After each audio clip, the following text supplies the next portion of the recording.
এই যে শুক্রবার, এই শুক্রবারে জগন্নাথ প্রভুর কি উল্টো রথ যাকে আমরা বলি সবাই, ফেত্তি রথ। তা সেই ফেত্তি রথে মানে গিয়েছিলেন সেই মাসির বাড়িতে, আর এবার ফিরে আসবে আবার সেই মন্দির ধাম, জগন্নাথ ধামে আবার আসবে। তা এই যে উল্টো রথ বা ফেত্তি রথ কেন না, তিনি থেকে গেছিলেন কার বাড়িতে না মাসি গুন্ডিজার বাড়িতে। তাই কি করলো মা না সেই গুন্ডিজার বাড়িতে 8 দিন বা 9 দিন থেকে আবার ফিরে আসে।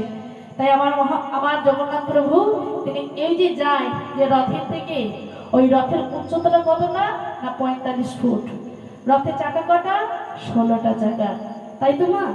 তা এই যে রথ লাল আর হলুদ কাপড় দিয়ে সাজানো হয়, দেখবেন কেউ যদি জগন্নাথ ধামে গিয়ে থাকে তো দেখবেন কি সুন্দর লাগে দেখতে। হ্যাঁ, তার সঙ্গে থাকে কি জগন্নাথের ভাই এবং বোন। তাই আমার জগন্নাথ প্রভু মা গুন্ডিজার বাড়ি থেকে আবার ফিরে এসে সেই জগন্নাথ মন্দিরে স্থাপিত হয়। 8 দিন বা 9 দিন থেকে আবার ফিরে এসে, তাই সেই শুভ দিনটা কবে না আগামী শুক্রবারে। তাই সেই শুক্রবারে আমার মাসি গুন্ডিজার বাড়ি থেকে আবার আসবে মন্দির ধামে। তাই মাগো সেই পবিত্র দিনে সবাই মিলে একটু বলে উল্টো রথ মানে ফেত্তি রথে একটু মেলায় যাবো, একটু এগরোল আর চাউমিন খাবো, কি এই জন্য তো সবাই মেলা যাওয়া। হ্যাঁ হ্যাঁ,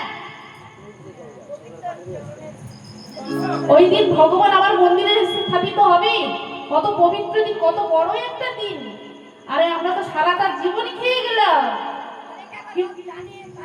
হ্যাঁ, আবার অনেকে রথ তো টানবে, অবশ্যই রথে ধরে টানলে আপনার অনেক পূর্ণ অর্জন হবে। রাধে রাধে। তাই ভুল করে ওই দিন কেউ আমিষ সেবা করবেন না। উল্টো রথের দিন, ফেত্তি রথের দিন, ওই দিন আপনারা কেউ আমিষ জাতীয় কিছু সেবা করবেন না, অর্থাৎ মাছ মাংস ডিম এড়িয়ে থাকবে, সেবা কেউ করবেন না। ভগবানের প্রসাদ সেবা করবেন ওই দিন, আর ভগবান জগন্নাথের পুজো অর্চনা করবেন, আর জগন্নাথে সবাই প্রণাম করবেন, আর উল্টো রথের দড়িটা ধরে একটু টানবেন, নিতাই গৌর প্রেমানন্দে হরি হরি হরি। তাই দেখুন এবার ছোট বিপ্র কি করলো মা, তা তিনি এবার ছুটতে ছুটতে বৃন্দাবনে গেলেন, আর ছুটতে ছুটতে বৃন্দাবনে গিয়ে ভগবানের চরণে আছাড় খেয়ে বললেন, প্রভু আর কেউ না জানো, তুমি তো জানো ওই বড় বিপ্র তোমার সামনে দাঁড়িয়ে তিন আর তুলসীর কথা দিয়েছিল উনার কন্যার সঙ্গে বিবাহ দেবে বলে, তাই উনি আজকে বাড়ি গিয়ে অস্বীকার করছে। তাই তুমি আমার সঙ্গে চলো, আমি তো তোমায় নিতে এসেছি। ভগবান বললেন, আমি যাব কি করে, আমি কি চলতে পারি, আমি তো চলতে পারি না। বলে ভগবান যদি কথা বলতে পারে তবে চলতে পারবে না কেন। প্রভু তুমি যদি আজকে আমার সঙ্গে না যাও তবে আমার এই কপাল তোমার চরণে ঠুকতে ঠুকতে আমার জীবনটা আমি বিসর্জনে দিয়ে দেব। বলে বেশ, আমি তোমার সঙ্গে যাব, কিন্তু আমার একটা শর্ত আছে, কি না তুমি থাকবে আমার সামনে আর আমি থাকবো তোমার পেছনে, আর তুমি আমাকে যেখানেই পেছন করে তাকাবে আমি সেখানে পাথরের বিগ্রহ হয়ে দাঁড়িয়ে যাবো, সেখান থেকে আমি এক মুহূর্তে কোথাও যাব না।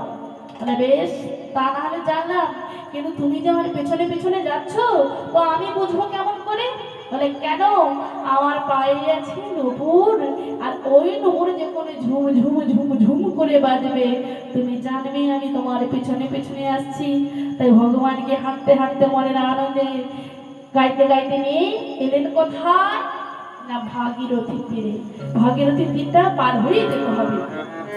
তাই হলো কি মা না ভাগীরথী তীরে এসে যাচ্ছে, তাই যেতে যেতে ওই যে নদীর ওপর থেকে চলে যাচ্ছে, তাই নদীর বাড়ি, ওই বাড়িগুলো ভগবান কি করেছে ইচ্ছে করে বাড়িটার ভিতরে পা ঢুকিয়ে দিয়েছে। আর কি নুপুর বাজবে, বাজবে ওই নুপুরে ঝুলকোতে বাড়ি প্রবেশ করে গিয়েছে, বাজবে, বাজছে না। তাই ছোট বিপ্র ডাক দিলেন, প্রভু তুমি আমার পেছনে আছো তো, কি হলো সাড়া দিচ্ছ না যে, ও প্রভু আছো তো।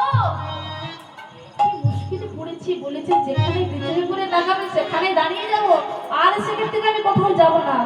তাই বলে যা হওয়ার হবে হোক, এই বিদ্যানগরটা পার হলেই, এই ভাগীরথীটা পার হলেই বিদ্যানগর যাব। তাহলে এক কাজ করি, যা হওয়ার হয় হোক, আমি একবার পিছনে ঘুরে তাকিয়ে ফেলি। যেই না তাকিয়েছে দেখলেন না ভগবানে দাঁড়িয়েছে, যেই না ভগবানে দাঁড়িয়েছে। বলে তুমি আমার পিছনে থেকে তুমি আমায় কেন সাড়া দিলে না প্রভু? বলে যাও, তোমার সঙ্গে আমার কথা ছিল কি, যেখানেই তুমি আমায় পেছন করে দেখাবে সেখানেই আমি দাঁড়িয়ে যাব। যাও, তুমি তোমার সবাইকে ডেকে আনো, আমি এই ভাগীরথীর তীরে দাঁড়িয়ে আমি শক্তি দেব। তাই যাও, সবাইকে তুমি ডেকে আনবে, যাও। তাই কি করলো মা? ছোট বিপ্র কি করলো? ছুটতে ছুটতে বড় বিপ্র, মোড়ল মশাই, ওনার ছেলে, স্ত্রী, মেয়ে সবাইকে ডেকে নিয়ে এলেন। তাই ডেকে যেই না নিয়ে এসেছেন, সবাই যখন এসেছে, ভগবান দৈববাণী হয়ে সাক্ষী দিচ্ছেন, শোনেন শোনেন গ্রামবাসী, শোনেন তেমন মিথ্যে বলেনি ছোট ব্রাহ্মণ, বলেছে বড় ব্রাহ্মণ। এই বড় ব্রাহ্মণ আমার সামনে তিল আর তুলসী নিয়ে কথা দিয়েছিল ওনার কন্যার সঙ্গে বিবাহ দেবে বলে। তাই বুনিয়াদকে বাড়িতে এসে অস্বীকার করছে কেন? না, ওনার ছেলের যাবে বলে, স্ত্রীর চাপে পড়ে উনি মিথ্যে কথা বলেছে। যেই না মা সত্যটা ভগবান প্রকাশ করে দিল, সঙ্গে সঙ্গে ছোট বড় মিত্র ছুটতে ছুটতে ছুটতে ভগবানের চরণে আছে। প্রভু, কেউ না জানো, তুমি তো অন্তত জানো। আমি তো ইচ্ছে করে মিথ্যে কথাগুলো বলতে চাই, আমি আমার পরিবারকে রক্ষা করার জন্য মিথ্যে কথা বলেছি, কিন্তু তোমার কাছে কথা দেওয়া মিথ্যে নয়, তুমি সত্য প্রমাণ করার জন্য সেই বৃন্দাবন থেকে এই ভাগীরথীর তীরে এসেছো প্রভু।